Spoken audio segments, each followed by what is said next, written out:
손준성 검사의 고발사주 사건, 희대 불법 사건 유죄가 1심에 선고됨에 따라 그 윗선이고 고발사주를 실제로 주도하고 사주한 윤석열 한동훈 집단을 제가 오늘 기자회견 축해 바로 고발장을 접수합니다. 이 사건 여러분 조금만 살펴보면 아시다시피 손준성 그리고 이몽석 등의 검사들이 아무 이해가 없는 상태에서 왜 갑자기 MBC와 최강욱 등을 고발하겠습니까? 바로 그 위에 고발장의 피해자로 명시되어 있는 윤석열, 한동훈, 김건희 등을 위해서 윗선의 지시를 받고 불법으로 무리하게 직권남용 개인정보보호법 등 위반해서 고발을 기획했다 보는 것이 합리적일 것입니다. 그러나 손준성 검사만 지금 1심에 주제가 됐고 윤석열, 한동훈, 김건희 그리고 김웅 등은 전혀 지금 기소도 처벌도 받지 않고 있습니다. 그래서 제가 이번에 반드시 고발해서 이들이 총체적으로 주도한 불법 고발사주 직권남용 사건을 반드시 엄정히 단죄하고 다시는 이런 짓을 검찰 권력이 자행해서 선거에 부당하게 개입하고 또 정치 공작을 일삼는 행태 반드시 뿌리 뽑겠습니다. 윤석열 대통령과 한동훈 국민의힘 비대위원장을 고발합니다. 선거를 앞두고 검찰이 참 많이 바쁩니다.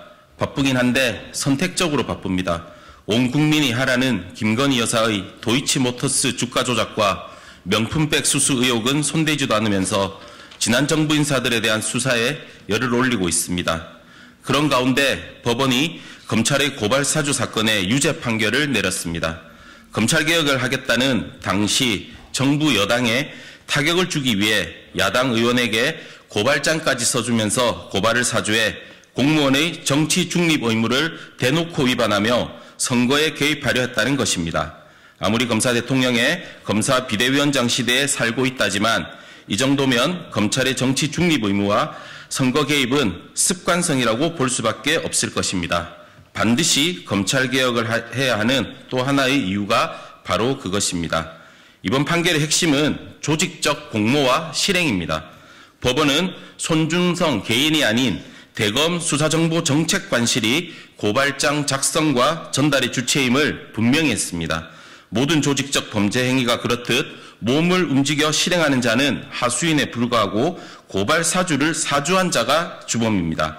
저희는 그 주범이 윤석열 대통령과 한동훈 비대위원장이라고 판단해 오늘 그 두 사람을 공무상 비밀누설, 개인정보보호법 위반 혐의로 공수처에 고발장을 접수하려고 합니다.